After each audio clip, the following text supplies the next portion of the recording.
Bienvenidos a este nuevo programa en el cual vamos a hablar de educación, de las novedades que el sistema educativo trae para este curso, que es muy bueno conocer, padres, profesores, alumnos, pero también la sociedad entera. Pero antes permítame que les haga una pequeña reflexión.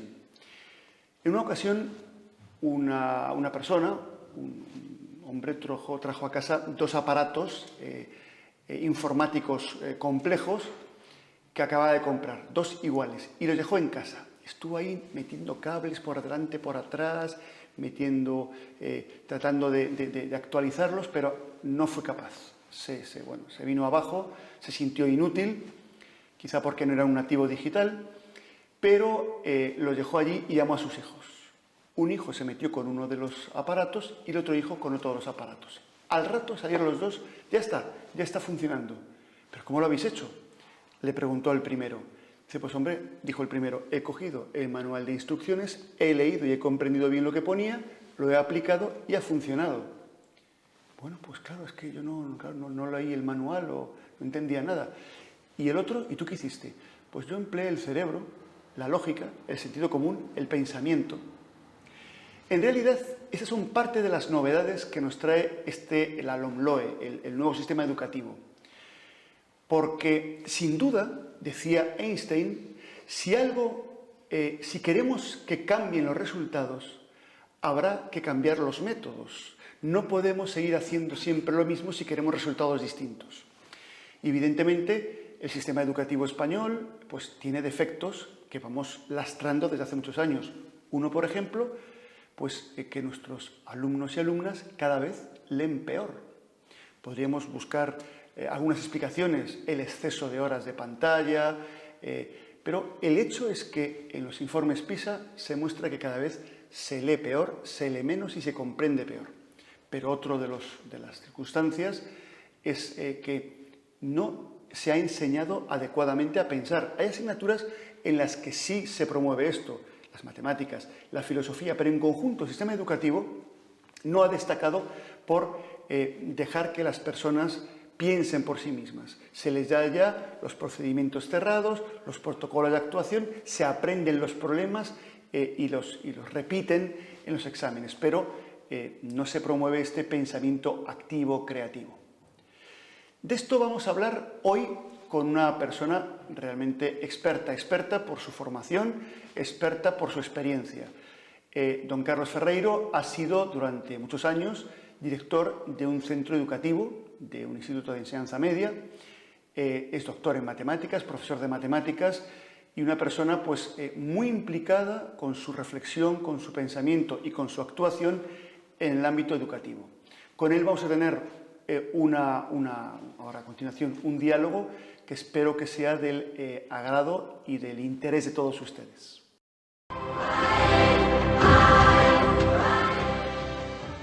Carlos, pues bienvenido a este programa y vamos a hablar de las novedades que trae la LOMLOE. ¿Cuáles son las principales novedades cuando alguien quisiera, si quiere conocer los mismos profesores, los alumnos, los padres, a qué se enfrentan en este curso? Bueno, en primer lugar, la LOMLOE ya se implantó en cursos impares en el curso anterior, ahora para este curso nos viene en los cursos pares.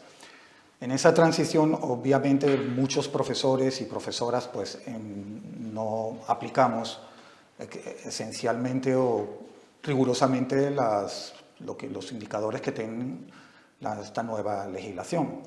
Pero ahora ya nos viene, porque también podríamos tener ahora cursos que eran impares o cursos pares, etcétera, a no haber un consenso de utilización de estas nuevas estrategias, estas nuevas metodologías, etcétera, que tratan de sugerir utilizar en el quehacer educativo esta nueva legislación, pues efectivamente no se llevó a cabo en el curso anterior.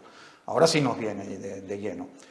Con lo cual ahí va a haber novedades y incluso la terminología, esta verborrea que hay dentro de la LOMLOE, llámese situaciones de aprendizaje, que a veces son cosas que son las mismas llamadas con otros nombres, cosas que antiguamente también pretendíamos utilizar en el aula educativa, pero estos términos indicadores operativos para el logro de las competencias claves, los perfiles de salida, que a veces se asocian a temas de conseguir trabajo en el futuro y no tiene que ver con eso, más bien tiene que ver con lo que se pretende de un alumno al salir de los estudios de educación secundaria o del bachillerato, y así.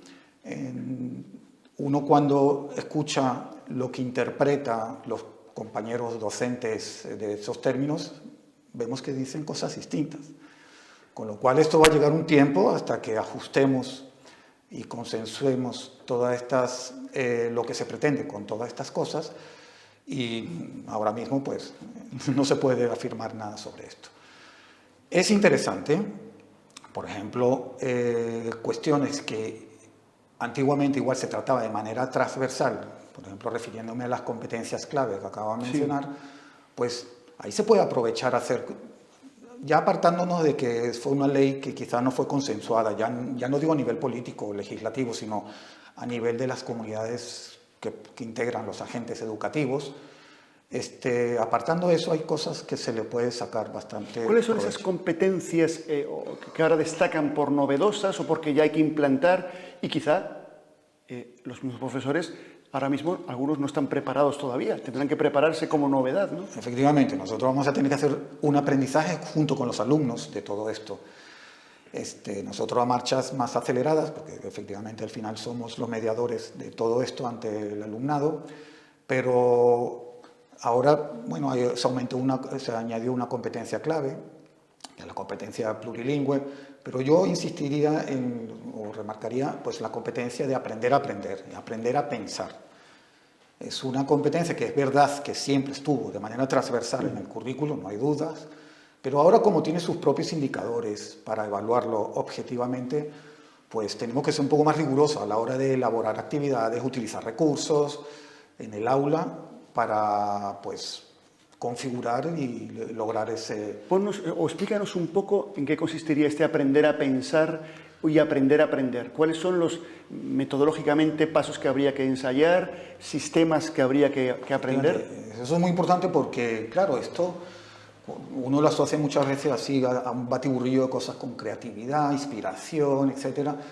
Parece que uno debiera nacer con esta competencia de manera natural, o uno dice hay gente que tiene de manera natural más predisposición a esto. Y bueno, aquí hay muchos mitos y realidades sobre estas cosas, pero bueno, uno busca en la literatura, efectivamente todo esto está muy bien estructurado, es decir, hay una serie de componentes, yo por mencionar algunas, pues en primer lugar, aprender a buscar y seleccionar información de las fuentes y valorar la idoneidad de estas fuentes.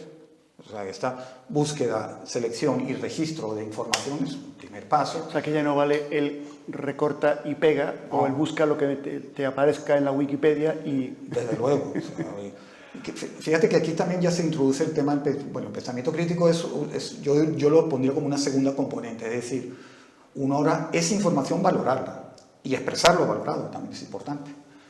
Es pensamiento crítico. Después tenemos esta información, es importante que ahora pues parece que pasa a un segundo plano la memorización de esa información. No solo la comprensión, es importante, ya lo mencionabas en la introducción, sino la memorización de esto, de esta información, que es y expresarlo también, lo aprendido, que es el pensamiento analítico. Después viene, pues, decíamos, el pensamiento crítico, que es valorar lo aprendido, valorar esa información. Después el siguiente componente sería crear, elegir y expresar esas ideas que salen de uno mismo. Esas ideas es lo que llamamos el pensamiento creativo del alumnado. ¿Entraría aquí el establecer hipótesis, el analizar, el proponer visiones alternativas? Claro, efectivamente. Y esas visiones, ya añadiría un último paso que también es muy importante, que es utilizar esas estrategias cognitivas para aplicar y transferir esto aprendido a contextos distintos, ¿no? Que ya sea por analogías o por extensión, etc. Son cosas que se aprenden, son muy bien estructuradas. Y volviendo a lo que tú decías, efectivamente, en la creatividad, dentro del propio proceso creativo, hay una serie de cosas Y yo quizás sería interesante destacar mitos, porque con los mitos uno se da cuenta de los errores. O sea, es decir, esto que uno escucha frecuentemente de que los niños son más creativos que los adultos, que las ideas creativas son buenas per se. Eso, el hecho en la escolarización, por ejemplo, se dice mucho que el un quehacer educativo, una escuela que está marcada por un currículo verdaderamente estanco, tiene efectos negativos en la creatividad, y eso no se ha demostrado por ningún lado. La ciencia no nos dice eso. Y así sucesivamente. Hay mucho, por ejemplo, que las ideas creativas vienen por una inspiración repentina, ¿vale? Así, de la nada, ¿no? Y eso no sucede así. La ciencia nos dice, los que estudian estas cosas nos dicen que, por ejemplo, una novela creativa requiere de muchos años de práctica y de trabajo. Claro. Decía García Márquez, le preguntaron una vez si él cree en la inspiración. Dice, sí, siempre y cuando me pille trabajando. Ahí estamos. O sea, que uno no llega a esa idea feliz, Claro. sino es por un trabajo constante y de buscar alternativas y de... Claro. Y en el tiempo, extendido en el tiempo. Y yo incluso descompondría esta creatividad en una serie de subcomponentes que podría ser, pues en primer lugar, los propios, digamos, redes cognitivas que tenemos pues, de manera natural, entrenadas, ¿vale? En el cerebro, pero hay que añadir un segundo componente, los conocimientos previos, ¿vale? Porque ahora, claro, con el tema del móvil, con que tenemos la información a mano, no nos preocupamos de memorizar, de guardar. Claro, de hecho, si yo no tengo ladrillos dentro, no puedo construir un edificio conceptual, de modo que... Por supuesto, es que claro, exactamente, los procesos cognitivos se realizan dentro del cerebro. Necesitamos eso, tenerlo ahí, no tenerlo en un móvil o fácilmente accesible por cualquier vía. Después está también importante la persona. Los rasgos de la personalidad influyen mucho en los procesos, claro, creativos. Y un cuarto componente, como una cuarta componente, pues, es la motivación, también es muy importante. O sea, es una serie de elementos para lograr estos procesos creativos que requiere de trabajo, hábitos, etc., ¿no? Y estos hábitos de aprendizaje, ahora volviendo también el aprender, también pues, requiere de saber gestionar los tiempos, saber gestionar la información. Vamos a entrar, si te parece, en un tema un poco más espinoso. ¿Qué pasa con la inteligencia artificial en todo esto? ¿Es un obstáculo? ¿Es una ayuda? Porque resulta que si yo quiero hacer un trabajo sobre cuerdas o sobre conductores o sobre cualquier ámbito científico, ¿no? Sobre los meristemos primarios en las ginkgo biloba, meto eso en el sistema de inteligencia artificial y ya me sale toda una tesis doctoral. Entonces, eso impide mi creatividad. La inteligencia artificial impide, favorece, es utilizable o es descartable. No, a ver, efectivamente, la inteligencia artificial, yo lo primero que recomendaría es, primero, a los docentes, a los padres y a los alumnos también, conocer el lenguaje que se utiliza dentro de la inteligencia artificial, porque claro, la inteligencia artificial es un campo muy grande. Y eso abarca pues, el aprendizaje automático, el análisis predictivo, las redes neuronales, etc. Quizás en el ámbito educativo nos centraríamos en lo que llaman inteligencia artificial generativa. Primero hay que entender un poco para responder un poco a la pregunta. La inteligencia generativa utiliza modelos de aprendizaje que permiten crear textos originales, textos, audios, vídeos, imágenes, etc., ¿no? Hacen cosas, cada vez mejora más, pero hay que entender que hace un aprendizaje automático. Este aprendizaje automático es basado en unos algoritmos que se entrenan, ¿vale? Y pueden crear, se entrenan y aprenden de la experiencia en las redes, navegando, etc.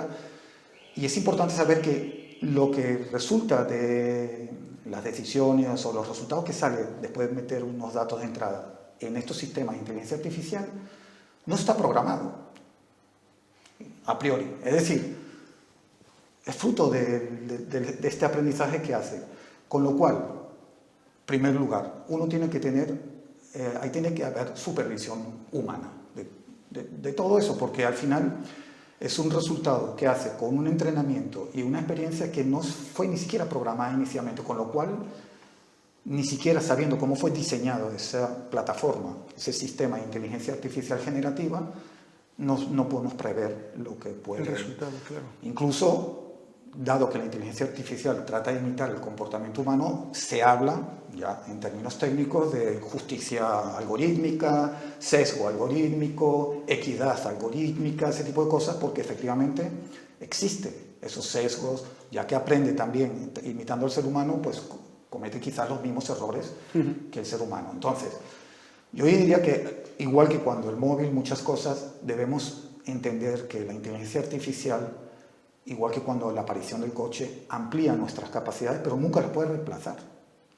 Es decir, que podemos hacer evolucionar el sistema educativo, aprovecharlo, porque ya está ahí, ¿vale? En principio aprovecharlo, pero sin menoscabo de los valores que teníamos en la educación, el bienestar del estudiante, la ética, etc. Aquí hay muchas cosas interesantes que se puede aprovechar incluso en el uso, el metauso, vamos a decirlo, no a nivel de usuario de obtener trabajos creativos, sino debatir con el estudiante temas éticos sobre la inteligencia artificial. Porque, por ejemplo, coger un texto, por cierto, interesante saber que es importante los datos de entrada y el propio diseño de la plataforma de inteligencia artificial, porque los datos de entrada permite obtener datos de salida no solamente correctos, sino que no sean sesgados, etc. Entonces, eso es un aprendizaje que se puede hacer que el propio alumno, por ejemplo, utilización en el aula, que el propio alumno proponga, redacte la consulta que quiera hacer. El profesor tiene que estar, desde luego, encima, y los padres encima de los resultados finales. Pero, ¿cómo se puede aprovechar? Pues, efectivamente, el discutir cosas como, por ejemplo, ¿es un plagio coger algo? Porque al final los sistemas de inteligencia artificial crean contenido nuevo. Claro. Ellos crean. Pero uno también se tendría que hacer la pregunta. Ellos, o sea, los sistemas de inteligencia artificial hacen un entrenamiento basado en la experiencia. Ellos utilizan fuentes. Esa transparencia debía estar clara. Es decir, ¿qué fuente utilizan ellos para entrenarse? Claro. El sistema. Y por supuesto, pues no se le puede llamar técnicamente un plagio, porque efectivamente el plagio es atribuirse ideas de otras personas. Sin citarlas. Sin citarlas, por supuesto, sin atribuirlas, efectivamente. Entonces, el tema está en que, desde luego, para un alumno presentar un trabajo como original, como propio, sacado de unas plataformas de estas, pues efectivamente va en contra de la integridad académica, indudablemente. Y eso es algo que debe asumir el estudiante. Con lo cual se puede utilizar, pero exige más vigilancia y dar criterios de utilización. Efectivamente. Se puede utilizar porque, mira, no solamente funciona como un motor de búsqueda, como Google, es buscar información. Por ejemplo, la nueva legislación.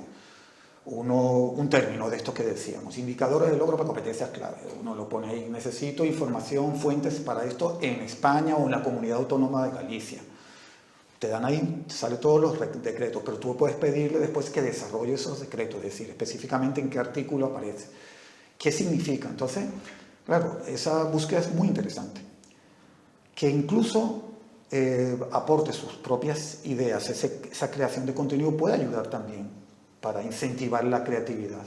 Pero efectivamente no puede sustituir el esfuerzo humano personal, claro, de la creatividad con estos componentes, esta estructuración que decíamos anteriormente, que debíamos aprovechar ahora, ya que es evaluable objetivamente, y están ahí una serie de criterios de evaluación que tenemos que cumplir con estos indicadores de logro, etc., y desarrollar actividades en función de esa competencia clave, pues debíamos aprovechar para hacer algo que es una tarea que teníamos antes de manera transversal y muchas veces apartada y dejada.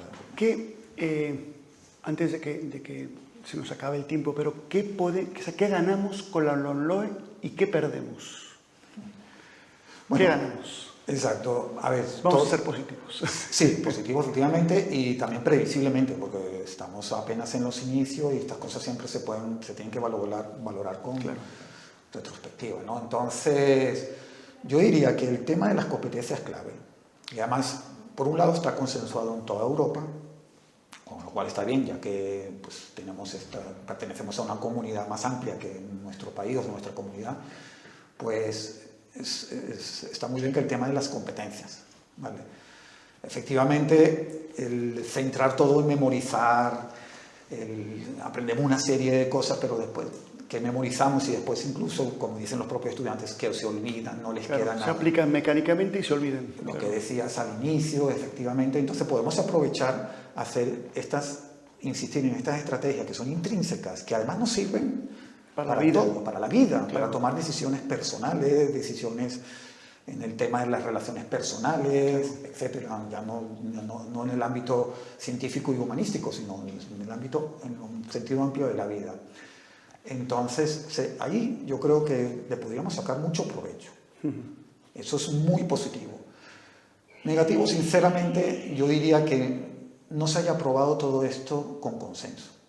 ¿Sí? Porque yo a veces digo, como la experiencia que tengo como docente, que bueno, las leyes de educación, pueden ser, esto de decir buenas o malas, es muy difícil valorarla en su conjunto. Por supuesto, como todo tiene sus cosas buenas, sus cosas malas. Yo creo que aprovechar lo positivo, lo que se puede hacer, y sobre todo si lo dejan mantenido en el tiempo, porque todo esto requiere, muy fácil decirlo, los ajustes propios del aprendizaje. Nosotros entre los docentes aprendemos lo que hacen otros, lo que van desarrollando otros, entonces eso lleva bastante tiempo.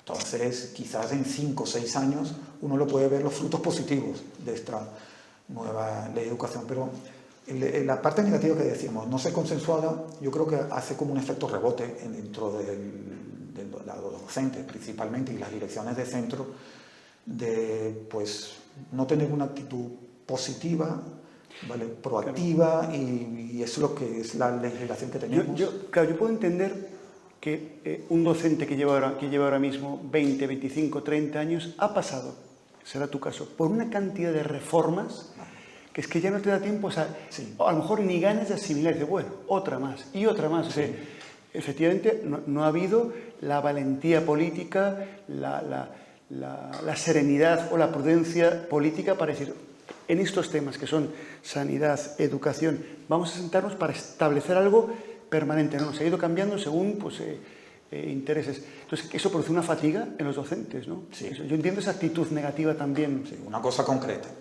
Cuando lográbamos más o menos entender y aplicar los estándares de aprendizaje, pues ahora lo eliminan, saltan los indicadores de logro, se basan en los criterios de evaluación, cuando antes teníamos de manera intermedia, por decirlo de alguna manera, esos estándares de aprendizaje para valorar los criterios de evaluación.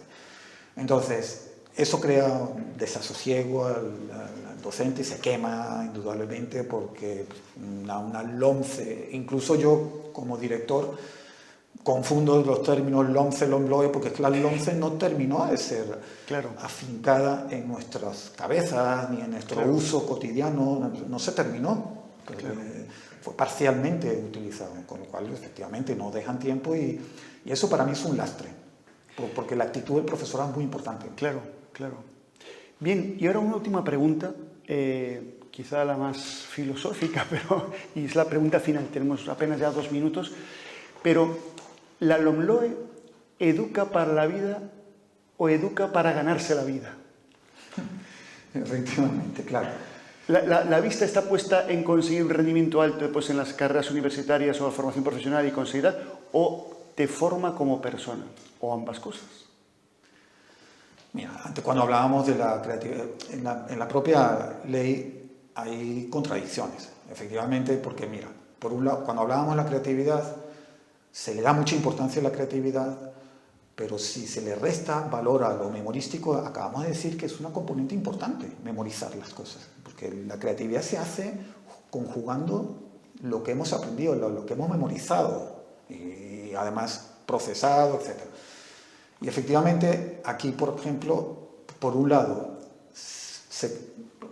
pensando, por ejemplo, como se hicieron en las carreras universitarias, se acortó un año pensando en llegar rápidamente al mercado de trabajo, porque si habían países que tenían sus bachelor de 4 años, los otros de 5 años, entonces claro, a nivel europeo decían, ellos en Alemania lo sacaban esa estadística, un estudiante, una persona de media con 24 años en Inglaterra estaba en el mercado de trabajo y un alemán de media estaba entre 27 y 28 años. Eso, claro, era injusto y a nivel competitivo era un problema. ¿Por qué? Porque los estudios alemanes, antes del Plan Bolonia, eran mucho más exigentes. Entonces, claro, se piensa en esa parte muy pragmática del mercado, de salir al mercado de trabajo. Por otro lado, estos elementos que decíamos, muy interesantes, muy de preparación y tal, de aprender a aprender, con lo cual hay contradicción. Yo creo que uno debe acoger lo positivo o quizás buscar un equilibrio. Hay las dos cosas, es decir, yo diría que es muy pragmático pensando en el mercado, las salidas laborales, etcétera, y también hay la parte, digamos, de formación integral y profunda de las personas. Pues Carlos, muchísimas gracias por tu presencia, por tu sabiduría, por ponernos al día de este laberinto que es esta nueva ley educativa y esperamos pues tenerte pronto de nuevo en el programa. Muchas gracias. Muchas gracias. Y a todos ustedes, pues muchísimas gracias. Espero que esto les haya pues, servido como descubrimiento de lo que tenemos ahora en el ámbito educativo en España. También como una reflexión, a veces muy filosófica, hemos tenido sobre aspectos de educación y les deseo sobre todo que sean muy felices. Les espero en el próximo programa.